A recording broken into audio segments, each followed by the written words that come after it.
protect me. Managers on a Major League Baseball team don't make decisions. Could have done without that. Credibility in this situation is worse than losing your job. Was it over with Germans bomb Pearl Harbor? The castration of the Major League Baseball managers, we know it. Ask me about my winner. Chris Bryant. What's going on, everybody? Another edition of the Pass Ball Show. Somebody told me the other day that I couldn't do a show without talking about baseball.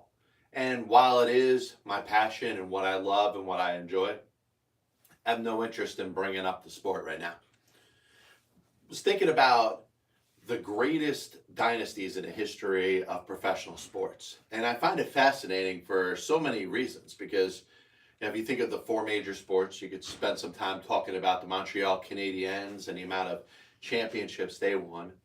You really talk about the Green Bay Packers when it comes to football, and it brings a different type of debate into the equation. We could dispute, are we only counting the Super Bowl era as if pro football didn't exist before whatever it was, 1966, 1967, that all of a sudden we just forget that anything that was there existed. And John Pielli, the historian, is not going to go for that. But I was thinking about it for a couple reasons because it just fascinates me how one particular team can dominate for so long. And over time, there's going to be changes within that team. Over time, there's going to be different players, in some cases, a lot of cases, most cases, different coaches that end up being part of this particular these particular runs. It's not going to be once you get past a decade. You're not talking about the same players, and that's what makes Tom Brady and Bill Belichick and the New England Patriots, even though they didn't win at, let's say, the same pace as the Montreal Canadiens of hockey in the 1940s and 50s and the Yankees in the 30s, 40s, 50s, and 60s, or the Green Bay Packers in the 20s and the 30s. But 20 years with the same coach and the same quarterback, there is something that really is fascinating to that. And that's why I look at two distinct franchises and teams in the history of two respective sports. We're talking about basketball and baseball here. And I wonder if we're ever going to see any sort of dominance again when we're talking about how great the Boston Celtics from 1957 to 1976 and the New York Yankees from 1947 to 1964. And you've heard me talk about the Yankees before. It's no secret. I mean, there's no more dominant team in the history of Major League Baseball than the New York Yankees and their 27 World Series championships. But particularly from 1947 to 1964, it's kind of hard to explain how anything like that could happen in professional sports again. The Yankees, of course, won the World Series in 1947. Joe DiMaggio. There was this young catcher by the name of Yogi Berra who was on the team, but wasn't impactful in the World Series. Bill Dickey had just retired a year before. Bill Dickey was an interim manager when Joe McCarthy stepped away. Bucky Harris got the job in 1947, winning his second World Series championship as a manager and basically cementing himself with a place in the Baseball Hall of Fame. But the Yankees, solid season in 1948, ended up losing out to the Cleveland Indians, who won the World Series that year. And the Yankees made the decision that they were going to move on from Bucky Harris. So they fired Bucky Harris after two really good seasons, one of whom was worthy of a World Series championship, and replaced Bucky Harris with Casey Stengel. And two things are real reasons why the Yankees became what they became. Number one, Stengel kind of using his predecessor and his mentor, John McGraw, and implementing different platoons in different spots. If he didn't have a star in a particular position, he would play righties against lefty pitching and lefties against righty pitching, stuff in baseball that we think is so common right now. But it wasn't so common in the 1950s. And then you had the clash of two iconic players basically overlapping very briefly, but basically taking over a separate dynasty. You had the end of the Joe DiMaggio era leading into the Mickey Mantle era, and it's almost like it was selected that Mickey Mantle was going to be Joe DiMaggio's successor as the dominant star player of the New York Yankees. And obviously Yogi Berra, for everything that he meant to that team, really being the glue. I mean, it's hard to win anything, and the Yankees probably don't win all those World Series championships, 10 of them, without Yogi Berra. But just the fact that there's two basically generations that overlap. 1951 was Mickey Mantle's first season and was Joe DiMaggio's last season, right in the middle of the Yankees winning 5 straight World Series championships. And Mickey Mantle comes up in 51, 52, 53. The first 3 seasons in the big leagues are all World Series championships for him. DiMaggio ends up leaving 49, 50, 51. And then, of course, won in 47 as well, won 36 and 39, and 1941 and 43, for those keeping score at home. But I think for those reasons, you're never going to see a baseball team dominate that much. And you've heard me talk before about collective bargaining, free agency, all things that have changed in baseball over the last 40 plus years. And reasons like that, you can't hold a team together. It's likely that the next Mickey Mantle may not spend his entire career with one team. And a Yogi Berra and all the different players, whether it's a Whitey Ford or guys that were just in the right place at the right time, like a Billy Martin and a Bobby Richardson and a Phil Rizzuto. So I look at the Yankees and, through the time of 1947 to 1964, that's 18 years. The Yankees won 10 World Series championships. That meant that they finished number 1 in the American League 10 years to have a chance to win the World Series. But not only that, they actually won the American League 15 times in 18 years. And to finish 1 out of 8, 15 out of 18 years, it's pretty freaking impressive.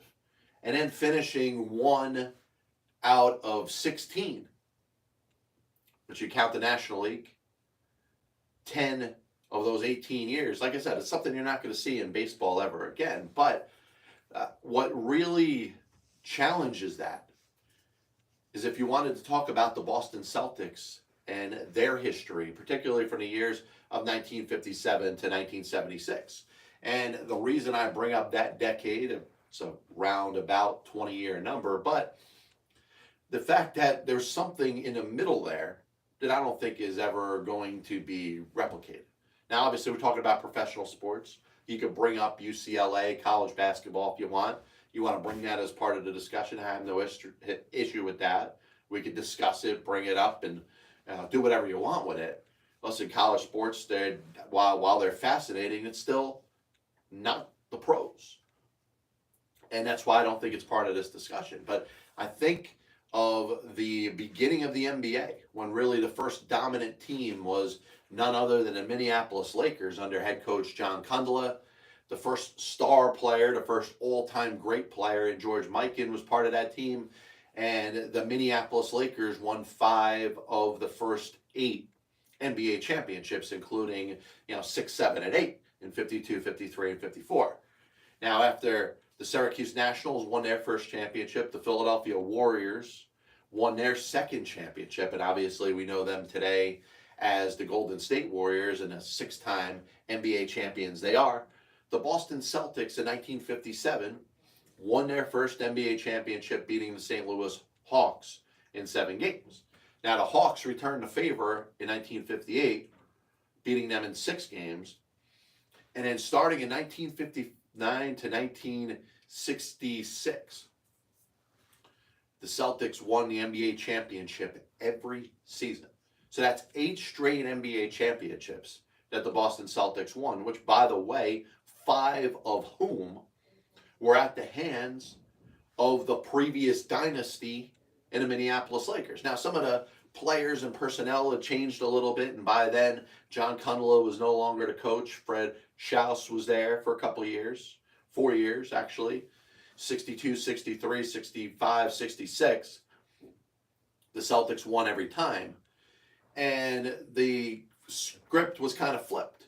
It wasn't about the Lakers anymore, who, by the way, after the Celtics beat them the 5th time in a row for the NBA championship, the Lakers were 5-5 in NBA finals. And the Celtics had won their 8th in a row and were now 9-1 in an identical 10 NBA championship appearances. Now, listen, that's what happens when you win 8 in a row. But if you're talking about the nostalgia of it, it'd be nice to just kind of live in that era for a second and talk about basically one team passing the torch to the other. And I'm not talking about the Lakers to the Celtics. I'm talking about the Yankees from 47 to 64, kind of passing it off to the Boston Celtics, who really ruled the world of sports from 57 to 76. And by the way, what happened after 1976? The Yankees won the World Series again in 77 and 78. So you really had a stretch from 1947 to 1978, which was well over 40 years, 42 years to be exact, where really two teams ruled professional sports. Now, two teams in rival markets where the fans of one would not be fans of the other. In fact, there is the extremely, extremely rare Celtic Yankee fan that exists out there. Obviously, Boston, you think of the Red Sox and the Yankees and their rivalry, and, to a lesser extent, the rivalry that exists between the Celtics and the Knicks. And obviously, it would make sense why New York fans would stay with the Celtics, with the Knicks and the Yankees, and the Boston fans would root for the Red Sox and the Celtics. But you're really looking at almost over 40-year stretch in sports history where two teams ruled the world of sports. Forget about just a sport. Be something to say, hey, two teams were the greatest teams of this generation and they're in one sport. I'm talking about the 4 major sports. And it would be very hard. And you could talk about individual teams that had little runs within this time frame, teams that were good, teams that you could say, hey, you know what, they were pretty dominant, but certainly couldn't polish the shoes of the Boston Celtics and the New York Yankees. And my question that I want to throw out there is, which one do you believe was a little more dominant? Now, I would make a Twitter poll, except I gave up Twitter for Lent, and I'm not going to access the app up until Easter Sunday, probably the day after, just to be safe. But I'm really curious to the pulse of the general public. Now, listen, I think there's a lot of modern day sports fans that don't care too much about the 50s to the 70s Celtics.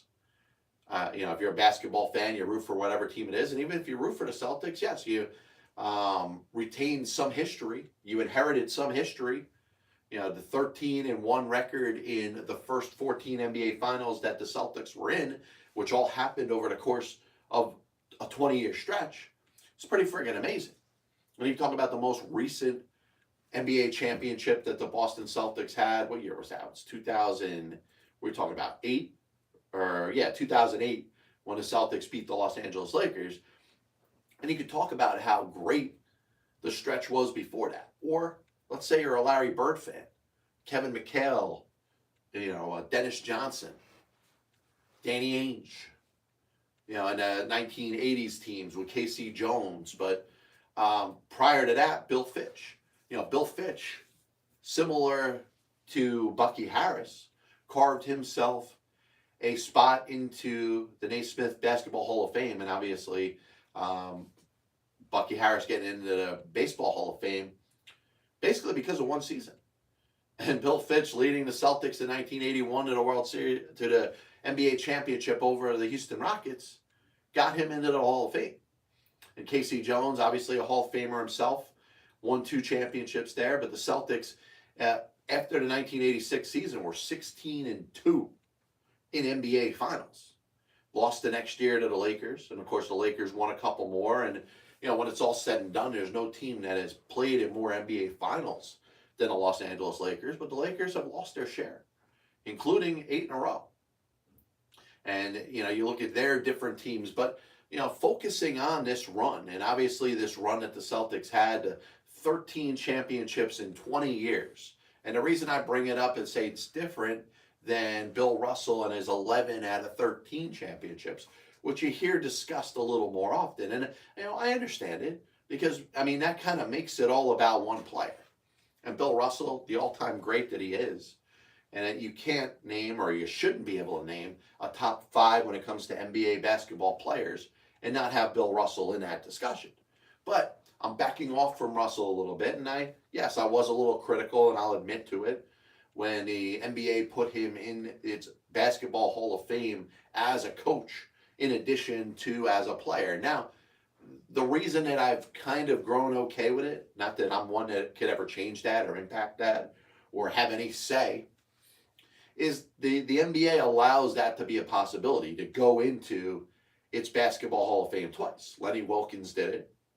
So there was a precedent set to where somebody had already been put into the Hall of Fame as both a player and a coach. So Bill Russell, yeah, he won a couple championships as a coach. I don't think he necessarily dominated. I mean, he set the Seattle team up for success after they won. They went to the NBA Finals the year after he left, won the championship the year after that.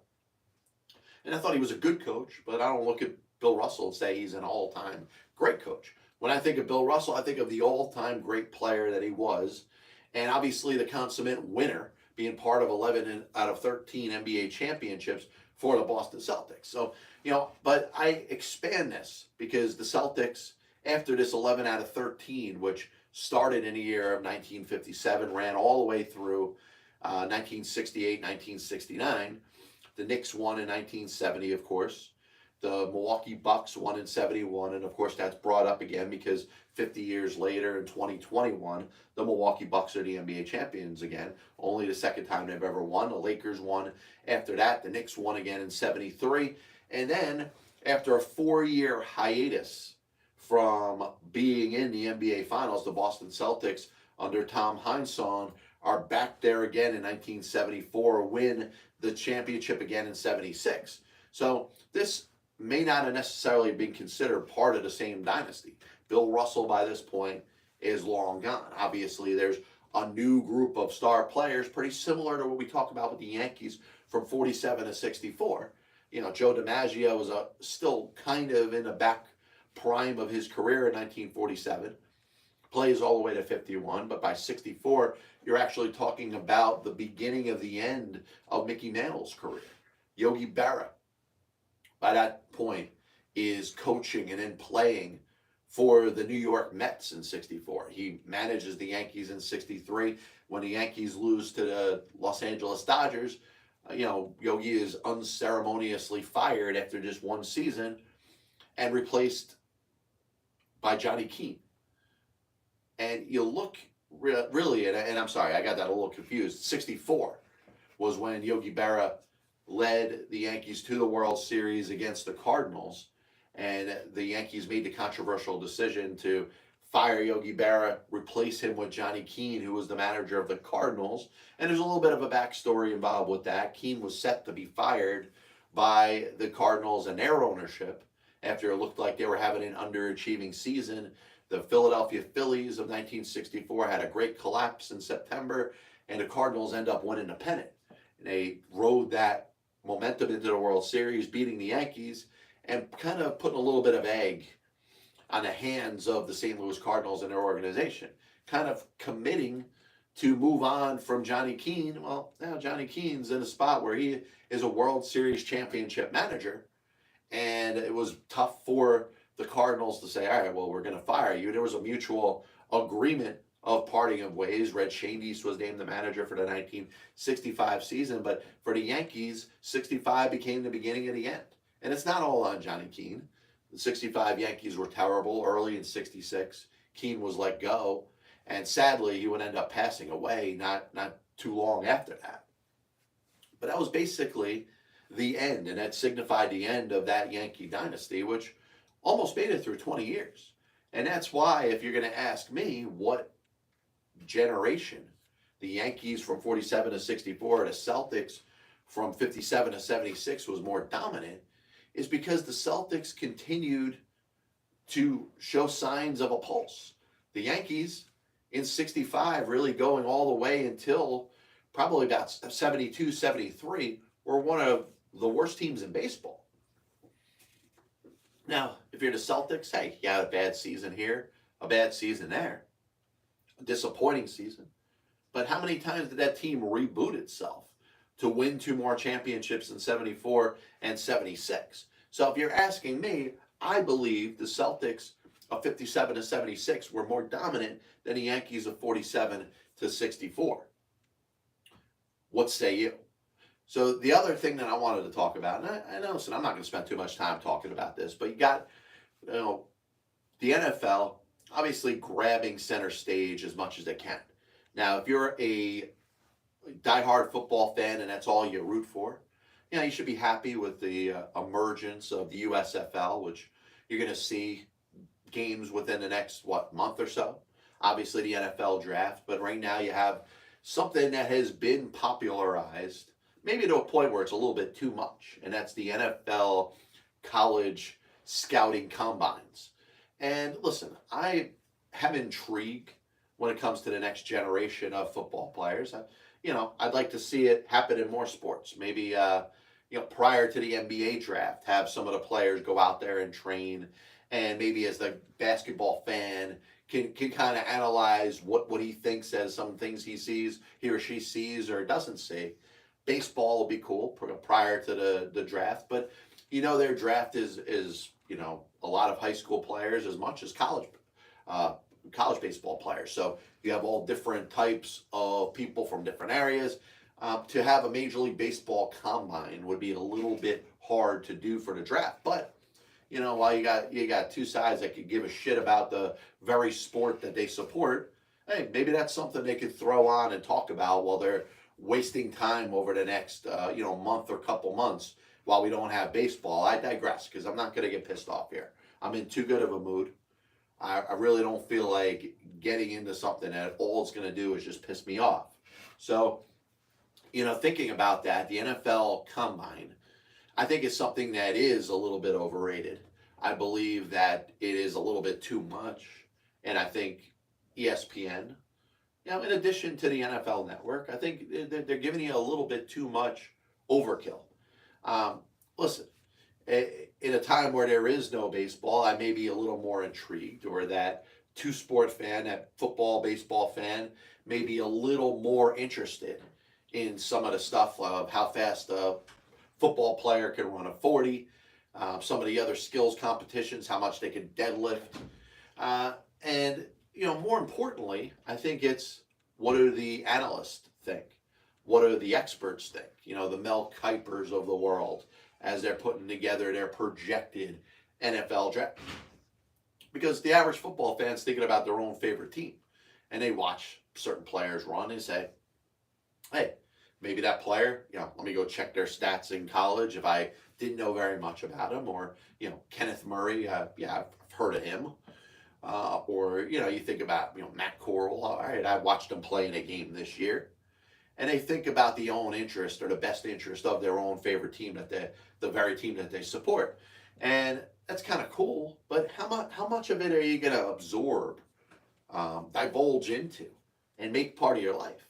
I mean, are you going to do your own mock draft? Your first 50, 60 picks? Or 7 rounds of the NFL draft? Are you going to pick, that many players? The whatever, 200 whatever players, 300 players that are selected and which teams they're going to go to? I mean, I guess if you have that much time on your hands, go for it. But outside of that, there's only so much I could watch. Listen, I'm intrigued by the front 7 of the Georgia Bulldogs. And I know there's going to be a lot of those players that are going to be, drafted very high.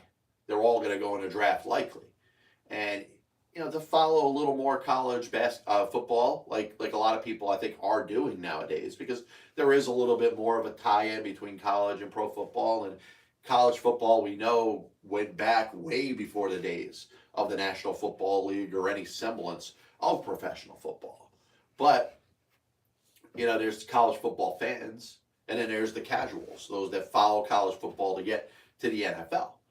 And I think some of them are more intrigued than they were before. And I think you gain a little bit more out of the love of college football and these players, and you know what's on the line. You know that they're thinking about going from being college students at major programs, and yes, the majority of them are on scholarships and had to dream of playing professional football. Some of them, expected to be in this situation.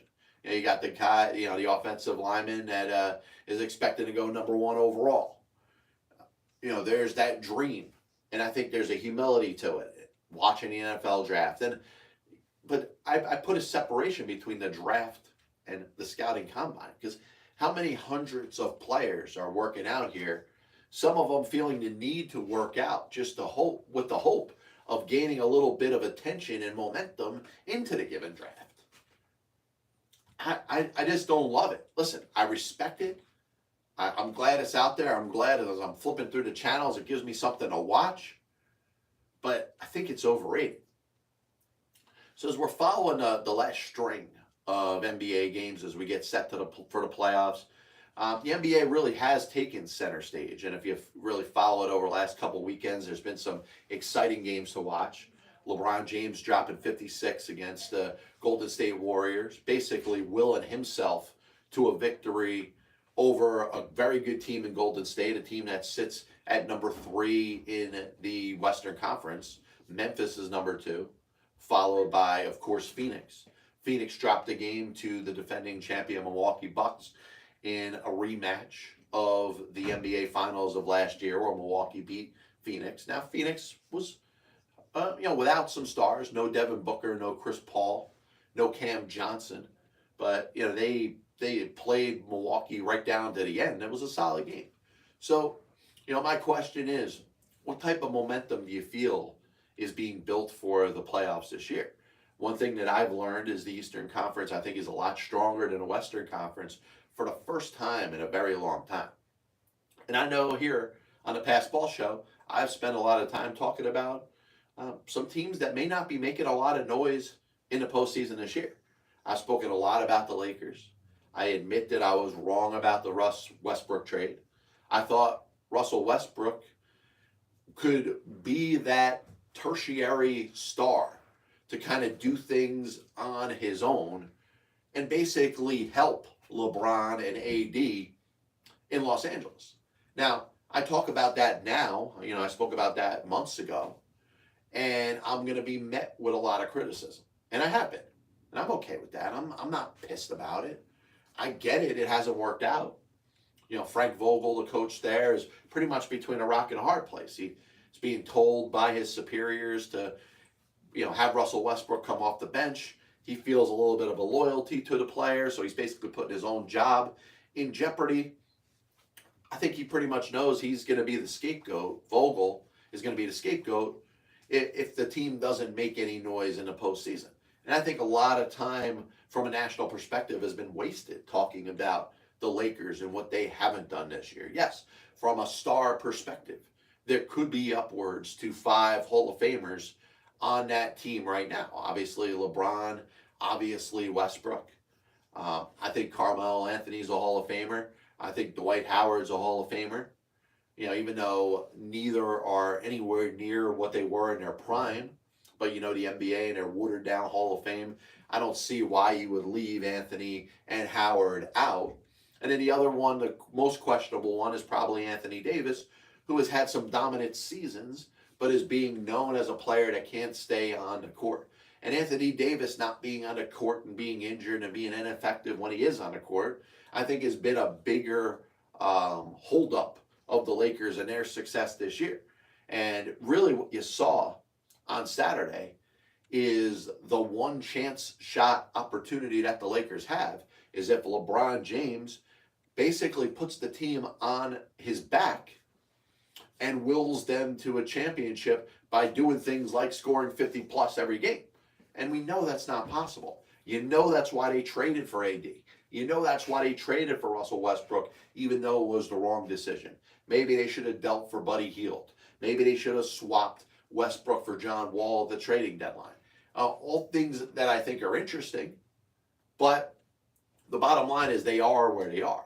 So there's been a lot of talk about the Knicks. The Knicks in their very good season they had last year, when it seems like they were developing a good core, with Julius Randle and R.J. Barrett. Barrett's kind of gotten better. Randle has kind of digressed a little bit.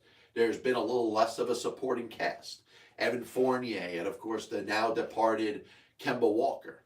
And I could go on a rant about how basketball players can decide with teams that they're not going to play anymore when they're healthy. But once again, topic for another day or a day in the past, because I've bitched and complained about this an awful lot. There's been a lot of talk about the Knicks. The Knicks kind of on the outside looking in. They might not make the 10-team, the 14 play-in with 10 postseason teams in East Conference now. The Lakers are kind of in the same spot. You got the Brooklyn Nets, who I was stupid enough to pick a Nets-Lakers finals. Listen, it's going to be a friggin' miracle if that happens. There's a better chance that both of those teams miss the playoffs altogether. And that's play-in games added. They'll finish 11th or worse, then get to the NBA Finals. So what does that leave us? That leaves two teams that were in the finals last year that probably aren't getting anywhere near enough credit as they deserve. Chris Middleton is a dominant scorer for the Bucks. You watch Drew Holiday kind of be that tertiary player. Giannis, who was in foul trouble, not impactful in the second half, for the exception of his block late. And then you got Phoenix, who is a good team. They got the best record in the NBA, and they're without probably their top three scorers. Now, DeAndre Ayton, you could probably say he's in there as the second or third leading scorer. Paul is more of a facilitator, Chris Paul. Obviously, Devin Booker is their top player. They can't win an NBA championship without Devin Booker, but this is a team that I think is going to get a little bit better. So what do you think when it comes to the NBA picture? Because I think we may have a different type of NBA finals like we had last year. And I thought it was good for the sport to have two teams that we haven't seen match up too often. Now I think there is a little bit of a obsession up there as you're watching my Facebook camera probably take a dump. And you don't need to see my face anyway, so who cares? Just take a good look at that baseball covering there with the logo of the Pass Ball Show there. Yeah, leave it up to you. What do you expect to see in the NBA Finals this year? I'd be in favor of seeing the 76ers. The Miami Heat, you heard a lot about getting there, winning championships here and there. But also, there's that repetitive nature of seeing the same team too often. And we're pretty much going to shut this down over here. Yeah, I've had enough.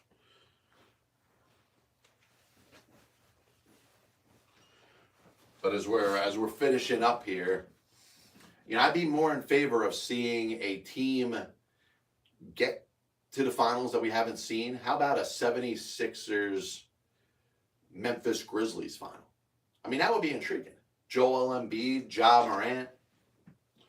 I mean, forget about the teams that we've talked about at a show that has spent a lot of time talking about dominance, the Celtics and the Yankees and what they did in basically for about 42 years straight. How about a couple newcomers? The 76ers, yes, they've won 3 championships in the NBA. The Memphis Grizzlies haven't gotten very far. And they've been spoken about as that team right on the outside getting ready to make their run. Maybe this is the year for them. So in a year where I was thinking more Nets, Lakers, I'm kind of leaning now towards 76ers, Grizzlies. This is the Pass Ball Show brought to you by JohnPLA.com, by St. Aloysius Church in Jackson, New Jersey. And Pat jumps on. He says, I'll see it soon enough. Funny stuff, man. So we will be back with you probably Wednesday this week. Maybe we'll do a show on Saturday. God bless you. And as always, I'll see you on the other side. On the Chicago Cubs roster opening day. I have many leather-bound books. My apartment smells of rich mahogany. Why don't you give it all or a majority to the team that wins the friggin' World Series?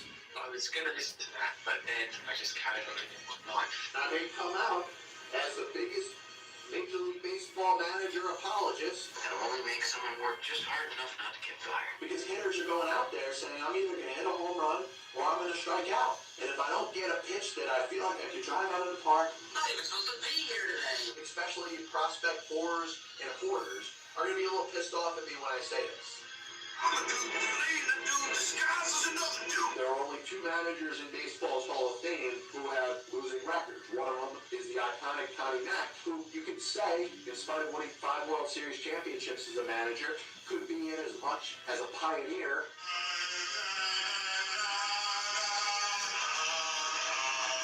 And what side of the spectrum they're on. Were they pitching? Were they batting? If your favorite team was pitching and a ball got inside and hit a batter, there's no way it could have been on purpose. But if you were a fan of the team that was batting and a ball got inside and hit somebody or went behind somebody's head, absolutely 100% unequivocally that pitcher was throwing at.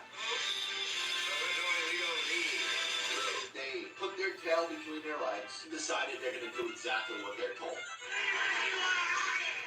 You damn well right better give him a contract extension. You damn well right better make him the manager over the next series of years. 35 years ago, I could have loaned your parents the money for an abortion.